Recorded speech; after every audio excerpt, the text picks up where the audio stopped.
E na tarde desse dia, eu lendo esse texto, né, eu aprendi bastante a respeito desse texto. Primeiro, porque já foi aqui na noite desse dia, já foi falado em Deuteronômio, né, capítulo de número 28, Deus faz ali uma promessa para a nação de Israel a respeito de fidelidade, de andar na sua presença, de não se desviar do caminho, de permanecer focado no alvo, ou seja, em obediência à sua palavra. E todos aqueles que carregam uma obediência, ele vai ser premiado em todos os ângulos, em todas as áreas do nosso viver. E a Bíblia, ela tem mais de 3.000 promessas, muito mais de 6.000 promessas inseridas. Tem algumas promessas que são condicional, e tem outras promessas que é incondicional. Por exemplo, a promessa do amor de Deus para a nação, para toda a raça humana, é condicional ou é incondicional? É incondicional. Se o camarada ama ou não, se ele gosta ou não, se ele entende ou não, se ele aceita ou não, se ele compreende ou não, se ele quer receber ou não o amor de Deus, Deus ama ele, ponto final. Isso é incondicional. Mas há algumas promessas que tem na Bíblia, salvação, por exemplo, é condicional. Existe, pastor, mas a salvação, ela é 0800, é gratuito, realmente é de graça. A salvação não é por méritos humanos e muito menos por condições financeiras. A condição é algo que é 0800, gratuito de Deus, mas existe uma condição. João 3,16 diz que Deus amou o mundo de tal maneira que deu o seu Filho unigênito, para que todos aqueles que nele crêem não pereça, mas tenha a vida eterna. Ora, logo eu entendo que eu tenho que crer. Eu preciso crer. Mas muitas pessoas batem no peito e dizem, eu creio. Mas não da forma que Deus quer que aquela pessoa creia.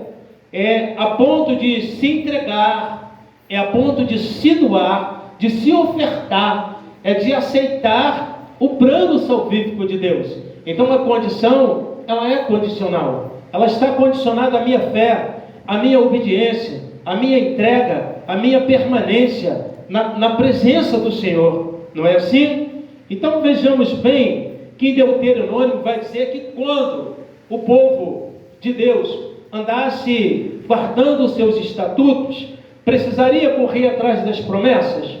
Não.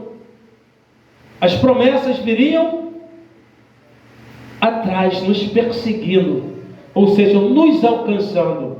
Esse negócio de correr, eu vou para tal lugar, porque em tal lugar que é bênção. Não, irmão. Se você andar em obediência, você vai ser abençoado tanto no campo quanto na tua casa. Você vai ser abençoado no teu trabalho, por onde você passar, as bênçãos vão te seguir. Mas você e eu, nós, ou seja, a igreja do Senhor, ela precisa estar em conformidade com a palavra de Deus, do jeito que Deus requer. Foi lido aqui. Aí, caso contrário, contrapartida, se eu andar em rebeldia, o que vai acontecer? As maldições vão vir. E Deus permite? Permite. No versículo 2 do texto que nós estamos lendo, no versículo 3, melhor dizendo, você vai ver que Deus permite com que o rei Nabucodonosor vai sitiar a cidade de Jerusalém, vai levar o rei Jeoaquim cativo para a Babilônia. Vai levar o povo e o povo vai ficar um bom tempo em cativeiro. Qual era a condição do povo para Deus permitir com que essa situação viesse a acontecer? Aí nós vamos lá para Jeremias. Jeremias no capítulo de número 2, e veio a minha palavra do Senhor. E Jeremias vai começar a profetizar para o povo. Chegar a chamar a nação de prostituta, porque a nação tinha se corrompido. A nação estava fazendo tudo aquilo que não era do agrado de Deus. Quando você tiver um tempinho, chegar na sua casa, abra a Bíblia no livro de Jeremias e medita lá no capítulo 2 e no capítulo 3. No capítulo 3, Jeremias vai fazer uma alusão como uma mulher que trai o marido e que vai e se deita com outros homens e depois quer voltar para o marido. Aí há uma pergunta, há uma condição, e esse marido vai aceitar? Aí fica no ar a pergunta, e diz assim ao Senhor: porque vocês saem e fazem, se prostituem, ou seja, se contaminam, adoram outro Deus, faz tudo aquilo que é abominável aos olhos de Deus, mas depois vocês clamam pelo vosso Deus. E Deus, pela sua benevolência, pela sua bondade, Ele, por ser misericordioso, Ele ainda estende a mão. Aleluia, Jesus. Quer ser bem abençoado? Aleluia. Quer ter uma vida de vitória? Quer ser próspero em tudo? Ande em retidão, em obediência com Deus. Aleluia. Pastor, será que se eu andar em obediência, em retidão, será que eu andar em fidelidade, nada de mal vai acontecer comigo? Sim, pode vir, pode acontecer. Nós falamos aqui domingo passado, nós não estamos imunizados a uma ou outra tragédia, a uma ou outra situação que possa vir de encontro às nossas vidas. Só que tem o seguinte: quando você está, quando a igreja está, quando eu estou, ou seja, quando nós estamos mantendo a nossa integridade com Deus, meu irmão, é diferente. Deus entra em cena, Deus entra na sua guerra, Deus entra na sua batalha, Deus se põe de frente, Deus se coloca de frente. Deus não vai permitir com que nenhum mal vai te atingir. Aqui nós vamos ver Daniel assentando no seu coração e não se contaminar, não se contaminar com o manjar do rei, nem com vinho, porque era um costume judaico, foi criado dessa forma, dessa maneira.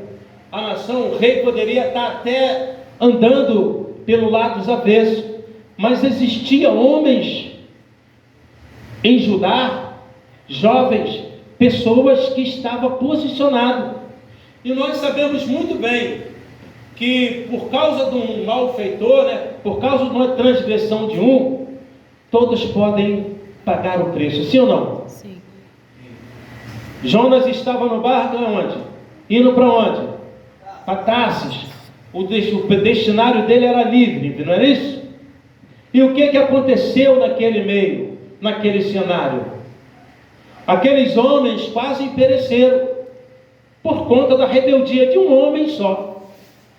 Até que enfim ele reconheceu que ele estava em rebeldia, porque se Jonas não reconhecesse, Deus ia quebrar aquele navio todo, ia morrer todo mundo. Mas ele se ligou logo que o problema era ele que estava em rebeldia. E eu sempre falo isso, né? É lindo, irmão. É quando alguém assume o seu erro. É muito difícil. Isso já desde criança, né? Já viu a criança, às vezes, ela já quebra um copo, ela sabe que ela teve culpa, ela foge. E se a mãe perguntar, se o pai perguntar, ela assume? Dificilmente. Olha só, a criança, ela vai falar: mamãe, foi eu que quebrei. Porque ela sabe que pode ter uma punição. E às vezes não é nem por conta da punição. E por isso já é algo que está inserido no ser humano.